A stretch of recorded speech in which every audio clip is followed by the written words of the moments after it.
Goeiemôre geliefdes en baie welkom by vanmiddag se geleentheid. Ons vierde geleentheid van hierdie Paasfeesvieringsweek waar ons die voorreg het om by mekaar te kan stil word op hierdie woensdagmiddag. Die sonnetjie het daarom heerlik uitgekom na laasnag se reën of vroeë oggendure se reën en die vroeë oggenduur se lekker harde reën nadat die son ook vanoggend uitgekom het en daarvoor is ons baie dankbaar. Ook vir die reën, ons dink ook aan elkeen daar buite wat reën bitter nodig het, veral die winterreën, vir hergroei in die veld en ek dink sommer net aan die mense in die Karoo en elders wat veral in hierdie tye reën ook nodig het. Vir die lamhokke en die lampkampe altans en al daardie vir die vroeë lenteweiding wat almal gaan nodig het. Maar dit ook gesê, dink ons ook vandag aan elkeen wat siek is. Ons dra elkeen op aan u Here en dankie dat u hande op elkeen lê. Geliefdes, soos wat u weet, is ons besig met Paasfeesviering. En is ons besig om die Paasfees nader te stap. En ja, die Here hou vir ons in Genesis en dit is vir my baie spesiaal om ook vandag dan saam met u te kan lees uit Genesis uit. U weet ook dat die tema van hierdie week is genade op genade en dat God se genade strek van gister in die verlede, dat die Here tot in die toekoms, barmhartigheid, genade en vrede vir ons elkeen. En dit wil ek ook dan nou vir ons toebid in die naam van die Vader, die Seun en die Heilige Gees. Ontvang die salwing en die seën van die Here. Beleef sy nabyheid. Albei aan ons elkeen. Amen. Daar is baie gedeeltes in die Bybel, geliefdes, wat vir my baie belangrik is en mense sal baie keer spottende gewys vir my sê, Kobus, maar is daar 'n gedeelte wat nie vir jou belangrik is nie, en dan moet ek antwoord en sê nee, alles is vir my belangrik en alles is vir my spesiaal, maar tog is daar gedeeltes, verhale wat vir my baie naby in die hart ook lê en verhale wat vir my kosbaar is, ek dink persoonlik in my lewe en verhale wat vir my baie beteken. Vandag gaan ons so 'n bietjie kyk na een van daardie verhale. Ons gaan kyk na Genesis 25 tot en met Genesis 50, wat ons nie alles gaan lees nie. Ons gaan wel 'n gedeelte lees uit Genesis 33 uit.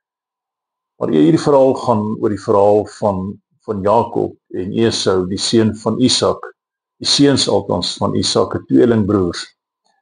Isak wat natuurlik dan nou gebore is uit Abraham, soos wat ons nou gister ook dan nou gehoor het, en 'n geleentheid wat ook vir my persoonlik tot groot betekenis was, as ek dink aan daardie verbondsbelofte wat die Here vir Abraham gegee het, in Genesis 12, as hy vir hom sê, ek sal jou 'n man van groot betekenis maak. En dan, wat is daardie groot betekenis? Is dat ons tot eer en tot seën van die Here sal gaan wees, waar ons ook al gaan. So om iemand van groot betekenis te wees, is om iemand te wees wat tot seën van die Here is. En daartoe het die Here ons elkeen ook geroep en gestuur. Maar voordat ons verder gaan, wil ek vra dat ons eers sal saam bid. Here, baie dankie vir die voorreg om vanmiddag aan die voete te kan stil word. Dankie vir die voorreg om u liefde en u te kan ken. Dankie vir die voorreg, Here, om teenwoordig te kom in die teenwoordigheid en die krag te kan ervaar hoe u kom en ons teenwoordig maak. Ons bid, Here, dat u vandag vir ons ook so sal begelei dat ons deur hierdie verhaal ook so kan hoor in hierdie Paasfees wat u met ons elkeen wil deel. Dankie, Here, dat ons nog die voorreg het in hierdie land ook om op hierdie manier te kan stil word. En ek weet, Here, dat dit vir u belangrik is dat ons vandag sal hoor wat u met ons wil praat. Ons vra, Here, dat u ons sal lei deur die krag van u Gees. sodat hierdie moment nie ook by ons verbygaan nie, maar dat ons ook sal werklik hoor wat U met ons wil deel vandag. Baie dankie dat ons hier kan wees, teenwoordig kan wees in U teenwoordigheid. Maar gee vir ons ook die krag, Here, dat ons sal teenwoordig bly. Dankie, Here, vir hierdie voorreg. Lei U ons nou so dat ons mooi sal verstaan en hoor wat U met ons elkeen wil deel. Amen. Jy sal waarskynlik wonder wat die Paasfees te doen met Jakob en Esau. Derhalwe die hele verhaal wat dan strek van Genesis 25 af tot en met Genesis 50. Wat het dit te doen met Paasfees? Wat het dit te doen met God se genade en God se liefde?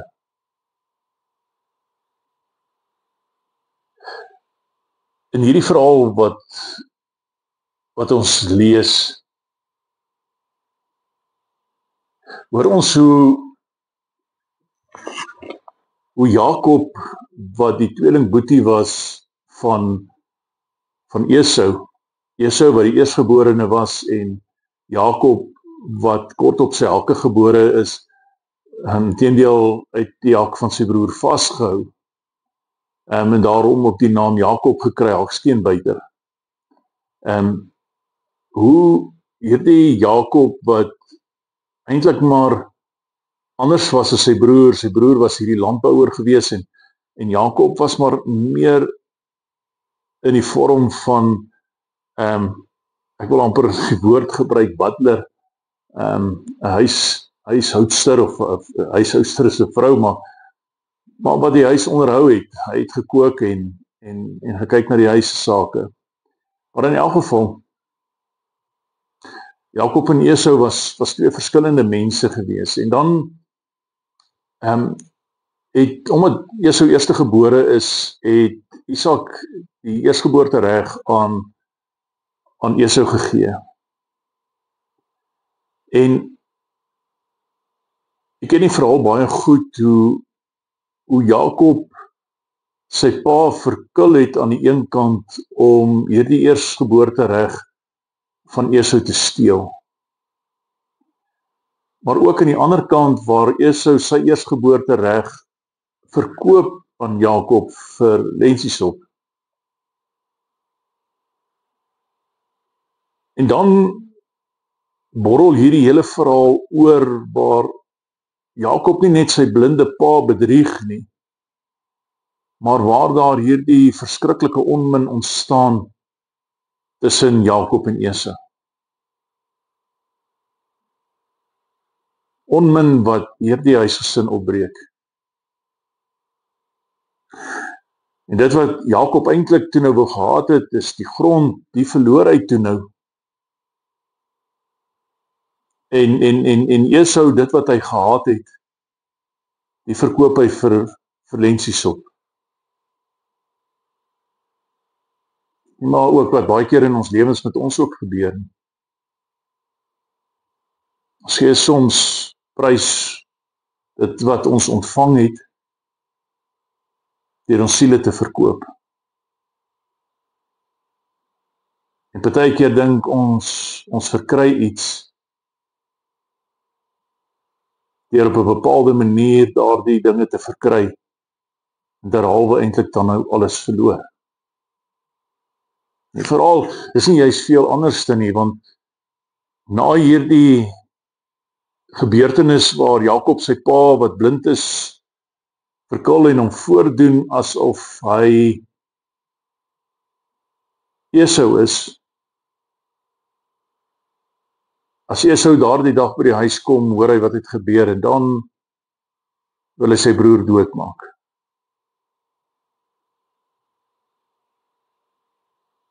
Hierdie verhaal strek oor so 20 jaar, min of meer, wat die fete tussen Jakob en Esau aan die gang was, as ons kyk na Genesis 31 vers 41. waar Jakob 20 jaar vir sy skoonpa Laban gewerk het. Onderskeidelik vir Rachel en Lea 7 jaar en 7 jaar, wat dit 14 jaar en daarna nog 6 jaar vir Laban geboer het. Bring het tot staan op 20 jaar. In hierdie tyd wat Jakob en Esau van mekaar geskei was, en Jakob ook sy pa Isak vir 20 jaar nie gesien het nie, gebeur daar ook baie killerye en intriges en ongeruimdhede in Jakob se lewe. Sy skoonpa Laban probeer om elke hoek en draai te verkil. Maar ook al gesê, vir 20 jaar min of meer vlug Jakob van sy broer al weg. Maar geliefdes, hy vlug nie net van sy broer al weg nie, hy vlug weg van wat hy gedoen het. Dit wat Jakob gedoen het, hy vlug weg eintlik van daardie waarheid.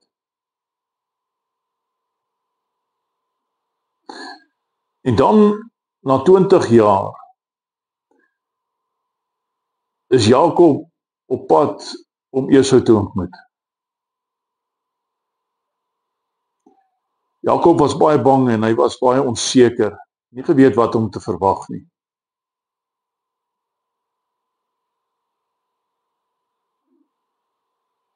Jakob was maar ook 'n groot lafaard.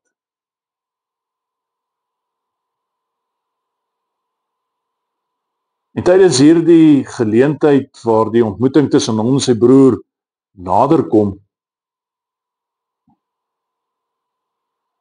stuur Jakob ander vooruit om sy broer te ontmoet. Hy vertrou nie die vrede nie, want laaste wat hy met sy broer te doen gehad het in herinnering, is dat sy broer so kwaad was vir hom dat hy hom letterlik wou doodmaak. En daarom stuur hy eers vooruit sy slawe, sy lewende hawe,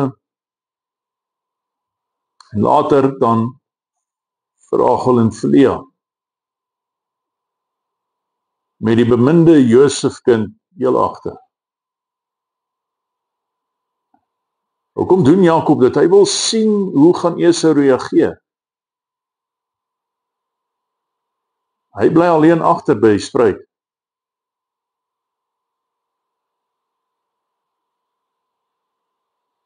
En dan, terwyl die gesin en die slawe, sy hele karavaan van mense vooruit beweeg in die rigting van Esau, daardie nag, in die middel van die nag, by die spruit, stoei hy en 'n man met mekaar.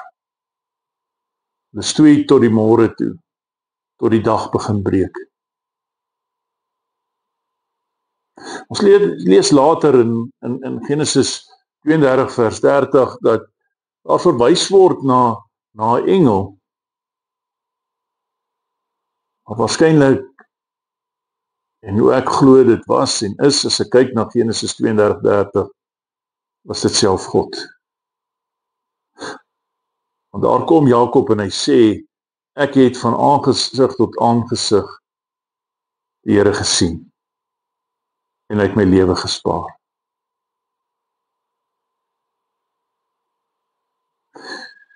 Is dit nie maar wat met baie van ons gebeur nie, geliefdes? Ons stry met die lewe en die gebeure in ons lewe en terselfdertyd met God. Ons stry ook met onsself en partykeer moet ons maar 'n bietjie man up. Man up en own up. Jakob stoei letterlik en geestelik met sy verlede, met sy skuld, met dit wat hy gedoen het, en hy stry met die vrees wat in hom is. Sy oneerlikheid. Na 20 jaar moet hy nie net het nie net vir Esau wys nie, maar ook sy pa.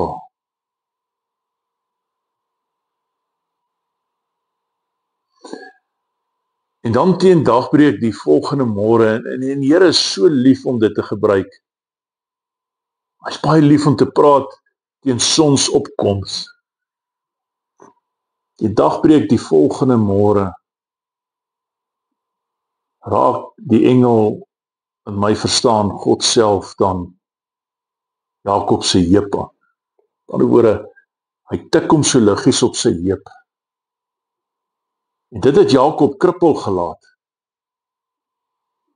En dan in hierdie gebeure kom die Here en hy seën vir Jakob. Hy seën hom in die grondgebied waarop hy is en hy gee aan Jakob 'n nuwe naam. Jou naam sal nie meer Jakob wees nie, hakskeen buite nie, maar Israel. Want jy het met God en mense gestry, staan daar. En jy het oorwin, vers 28. Jy sien, geliefdes, as God mens regtig aanraak, is jy nooit weer dieselfde nie. En partykeer laat dit ons so bietjie broos as ons agterkom wees onsself. En dit laat ons ego so bietjie broos. Soms so bietjie krippel in weens die nederigheid wat op ons neergedaal het.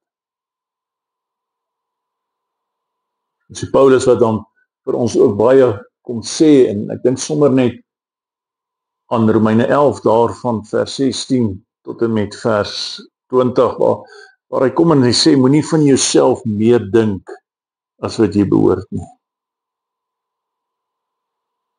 My ouma het altyd gesê gelukkig hoef jy niks van hom te dink nie, hy dink genoeg van homself.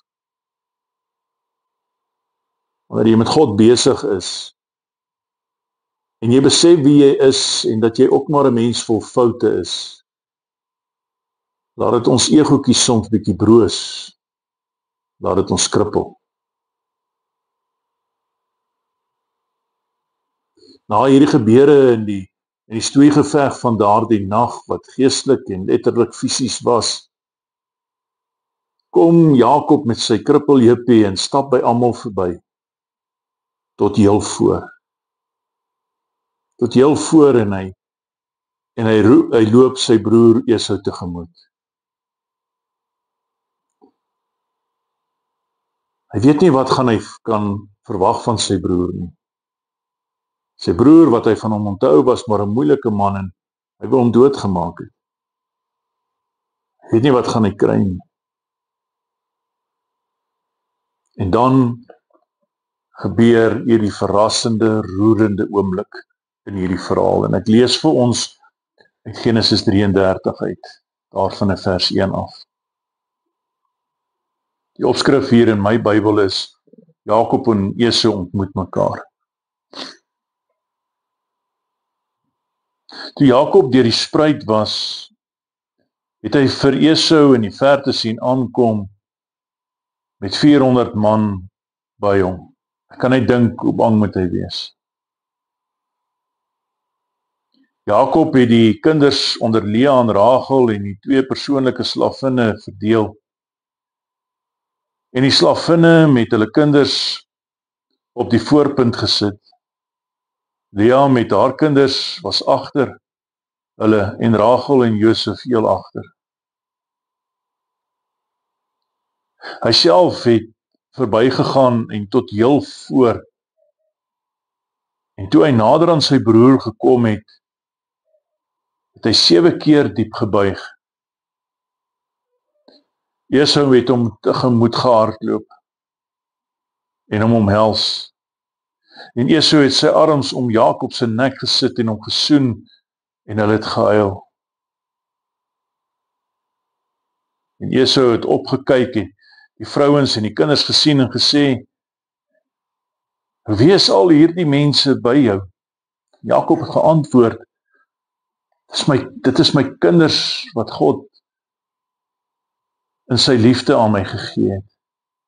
Dis my persoonlike slavinne met hulle kinders, en hulle het nader gekom en gebuig.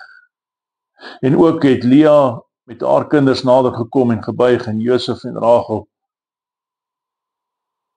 was heel agter, en hulle het ook nader gekom en gebuig. En toe vra Esau, en wat is jou bedoeling met al daardie goed wat ek gekry het?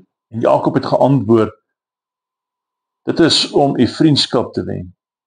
Jakob sê vir hom, broer, ek besit selfs baie. Wat joune is joune, het joune bly. Toe sê Jakob, nee, as u my goedgesind is, moet u my geskenk aanvaar. Ek het na u toe gekom om u goedgesindheid te wen, net soos wanneer 'n mens die teenwoordigheid van God, in die teenwoordigheid van God verskyn. En u het my vriendelik ontvang. Aanvaar tog my geskenk vir wat ek vir u gebring het. Want God was goed vir my, en ek het oorgenoeg. En Jakob het by Esau daarop aangedring, en toe aanvaar hy die geskenk. Hy het vir Jakob gesê, breek kamp op, dat ons verder kan trek. Ek sal vooruit trek, om jou te beskerm. Maar Jakob het hom geantwoord, jy sien tog self die ou kindertjies in jy sien tog self die ou kindertjies is maar klein, en my lammetjies en kalwers by my is nog swak. As 'n mens hulle net eendag te hard dryf, is die hele klomp dood. Trek jy maar vooruit, en dan kom ek op my gemak agterna. Ek sal volgens die pas van die vee en die kinders na u toe kom in Seer. Toe sê Esau, dan los ek 'n paar van my manne by jou. Maar Jakob vra, waarom wil u dit doen? Is u my tog goedgesind? Esau is daardie dag nog terug op sy pad Seer toe. Jakob het gaan tent opslaan by Sikot, en daar het hy vir hom 'n huis gebou. Hy het ook takkrale vir sy vee gemaak, en daarom word die plek Sikot genoem. En ek lees net tot daar. Dit is my interessant as 'n mens die verder net ek my oog dwaal net so oor die stuk, en dan weer is hulle by Sichem, en weer is hulle in Kanaan aangekom. En weer het hulle daar kamp opgeslaan, soos wat ek gister ook vir u gesê het, en vir u verduidelik het. Dit is 'n baie mooi verhaal, maar 'n verhaal wat nie 'n mooi afskop gehad het nie.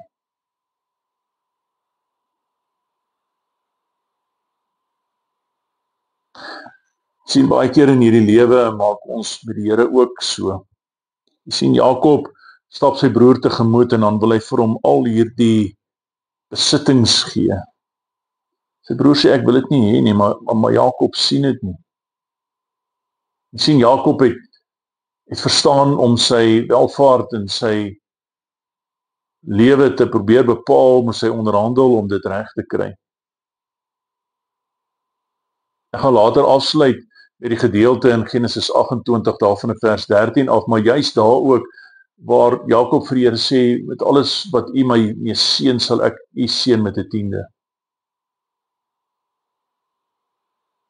Want dit wat u vir my mee seën, en ek het gister ook daarna verwys. Maar in elk geval, Jakob wil nie, Esau wil nie Jakob so goed hê nie. Hy wil nie sy dinge hê nie, hy het verlang na sy broer. Jakob vertrou egter in die vrede nie.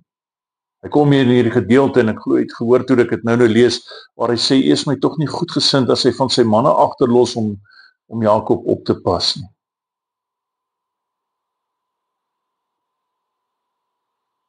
Liefdes, hierdie is 'n baie kosbare en 'n diep verhaal.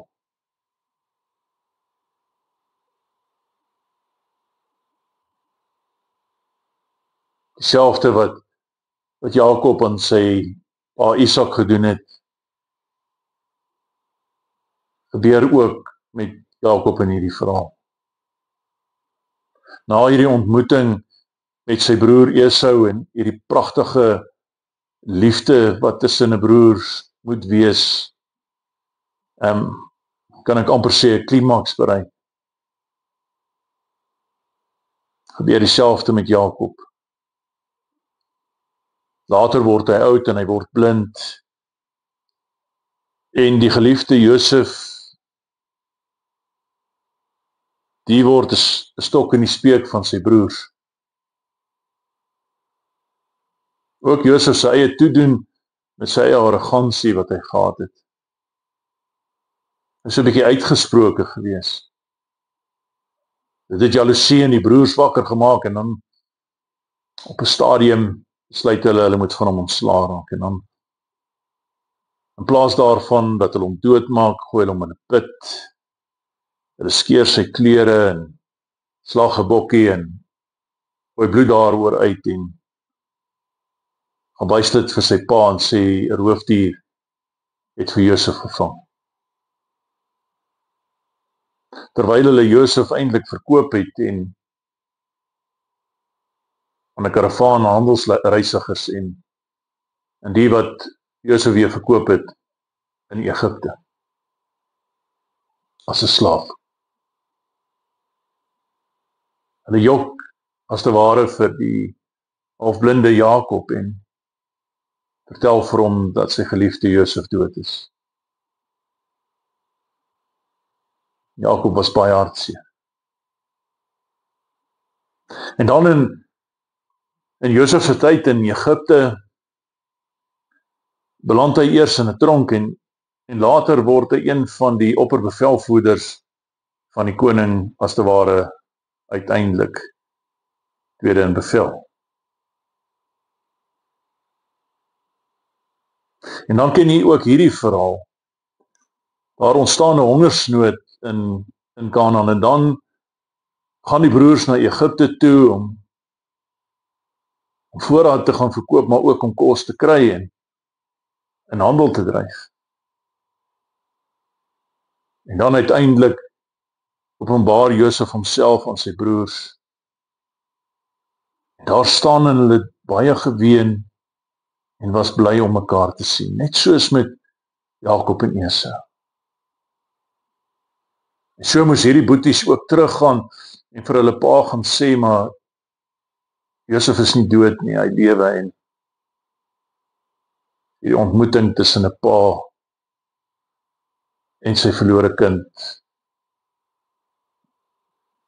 Laat my dink aan die verhaal van die verlore seun wat Jesus as 'n gelykenis vertel en hierdie pa wat sy seun met oop arms ontvang, al het hy sy pa verlaat en hoe die broer kwaad is omdat sy pa het die boetie van hom terug ontvang.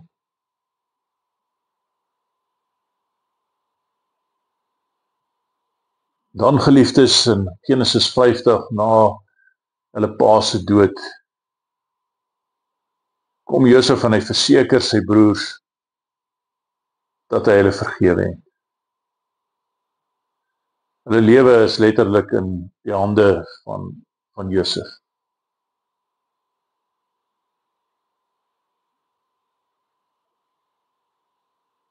Ja, geliefdes, soos wat Jakob in die nag alleen was en gestoei het, en so het Jesus ook gestoei, alleen gestoei in Getsemane.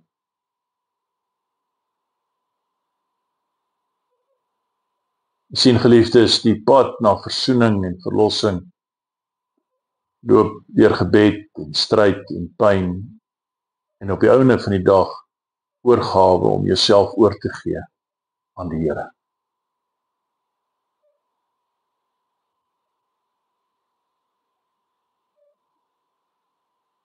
Jy sien, dit is in hierdie gedeelte waar Josef die woorde gebruik in Genesis 50 50 vers 20, wat julle sleg bedoel het, het God ten goeie laat meewerk.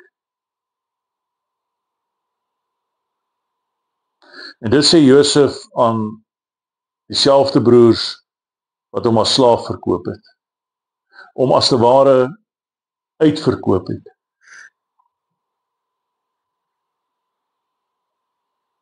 So is Jesus ook verraai en verloon deur sy eie mense, uitverkoop vir silwer, as 'n skuldige behandel, soos 'n misdadiger gemartel is, verneder is, aan 'n kruis gehang is, bespot, gelag, opgespoeg, geslaan.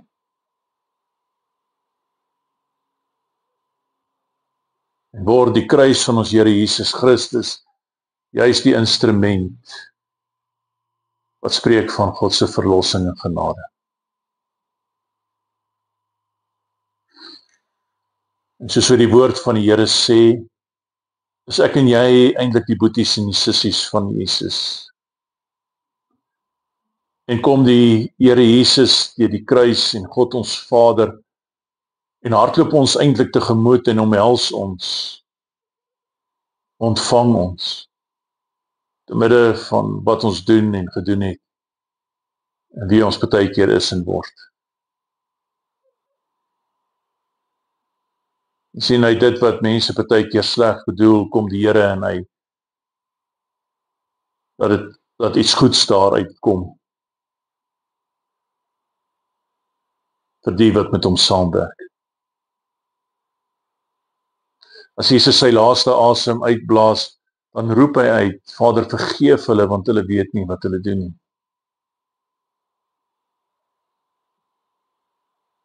Esau het Jakob vergewe en Josef sy broers. Sien, Paasfees vir my is een van daardie tekens wat ook spreek daarvan vanmiddag, dat wat mense sleg bedoel het God ten goeie gebruik en laat meewerk.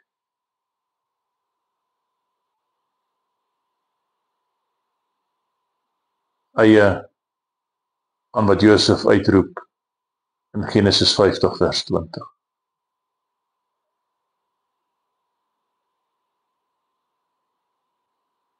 Josef kyk terug op sy lyding en deur sy eie broers wat dit veroorsaak het, wat hom verkoop het as 'n slaaf. En hoe die Here kom en hom 'n beter mens maak op die einde van die dag.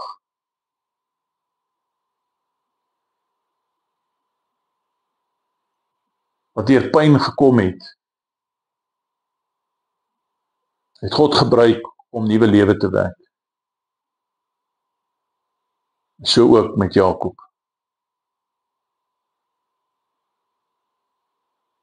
Laat my dink aan die woorde van Lukas 23 vers 34, wat ek nou aangehaal het, Vader, vergeef hulle, want hulle weet nie wat hulle doen nie. Aan die kruis vasgenaal, deur mense probeer stil maak, bid Jesus vergifnis vir hulle sonde.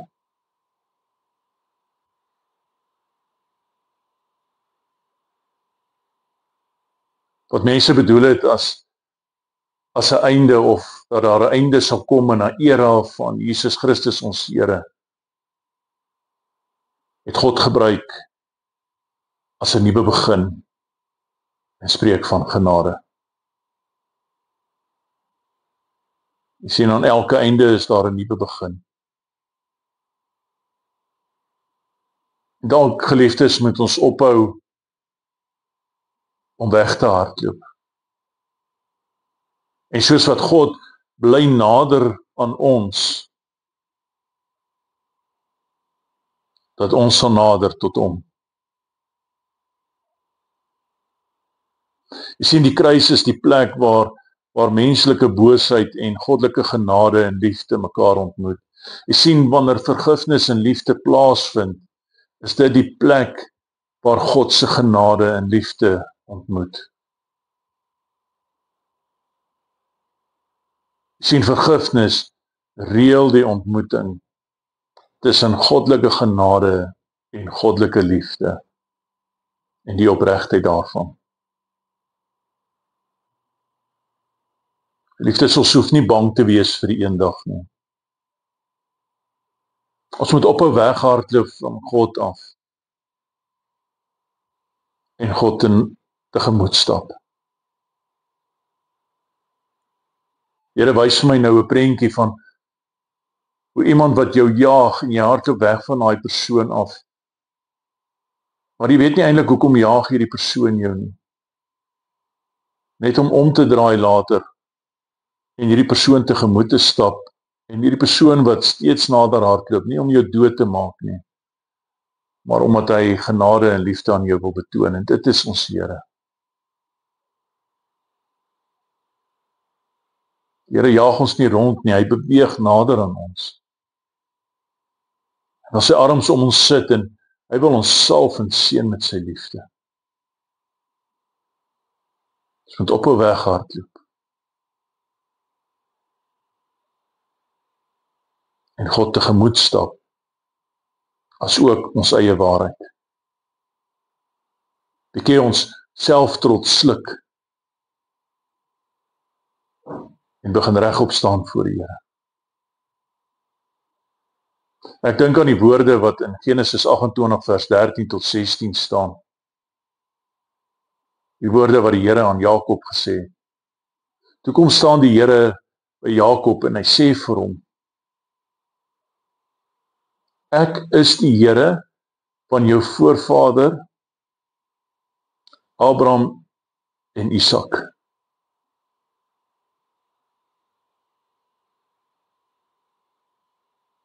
En dis ek wat jou en jou nageslag sal seën.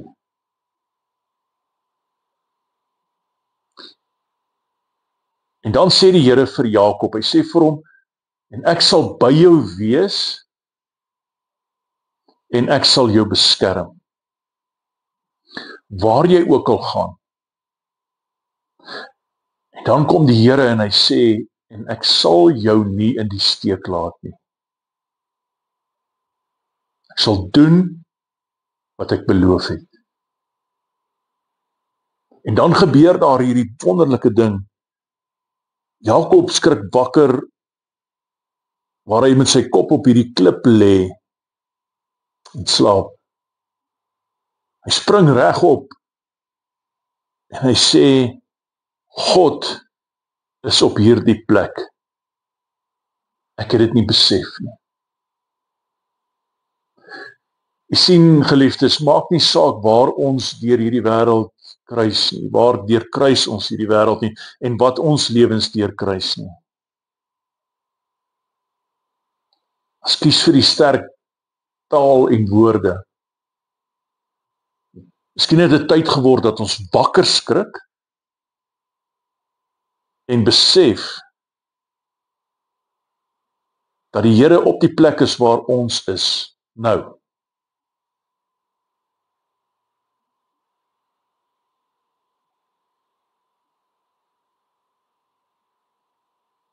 Al wat ek nie weet nie is ons waar die Here is op dieselfde plek.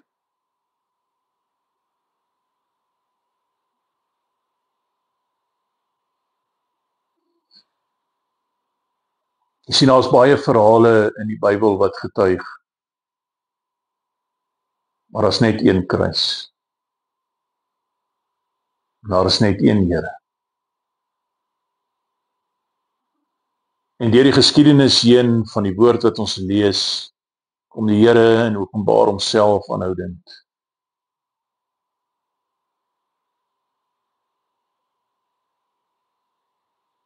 Ons moet ophou weghardloop en begin nader stap aan wie ons self is, wie God is. En baie keer in hierdie lewe, geliefdes, gaan daar slegte goed met ons gebeur.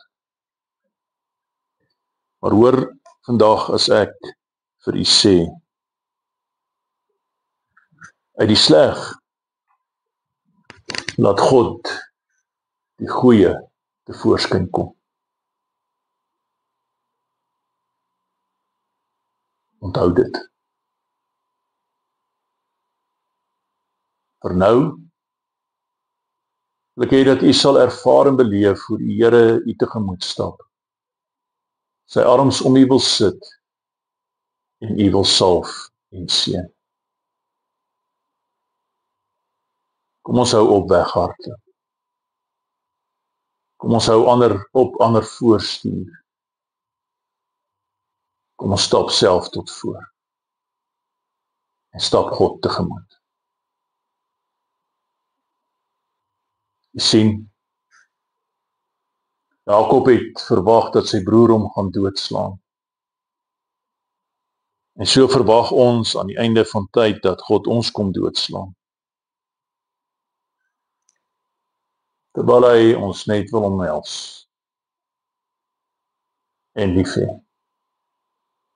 En daarom kan ons toekoms tegemoet stap, want ons toekoms lê nie in hierdie wêreld nie, ons toekoms lê by die Here. Dis waar dit lê. Hy het gekom om jou te ontvang, jy wat sy kosbaarste besitting is, nie dit wat jy het nie. Hy het gekom om jou te ontvang.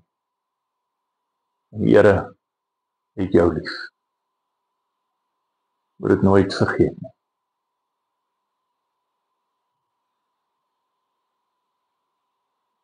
Uit die sleg is dit die Here wat die goeie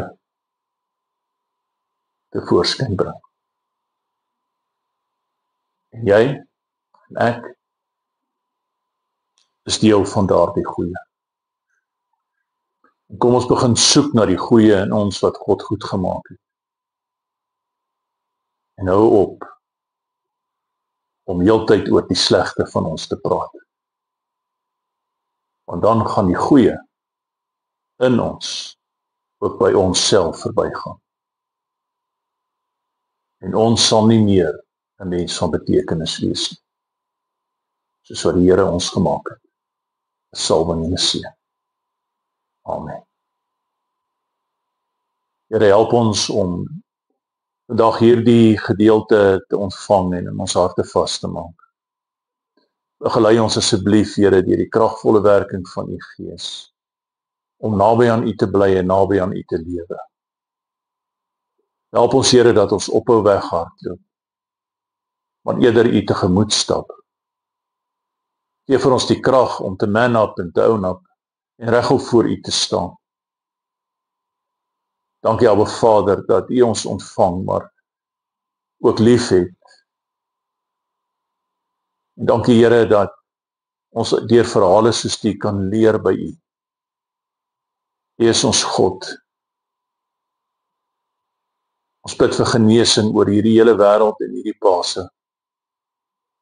Ons bid, Here, dat mense by u voete aan u tafel genesing sal ervaar. Ek bid, Here, dat gesinne sal heel word. Ek bid, Here, vir geloofsgemeenskappe. In soveel geloofsgemeenskappe is daar onmin, Here. Onmin wat baie seer maak. En ek bid, Here, dat u die onmin sal wegvat, sodat huisgesinne, gelowiges en geloofsgemeenskappe werklik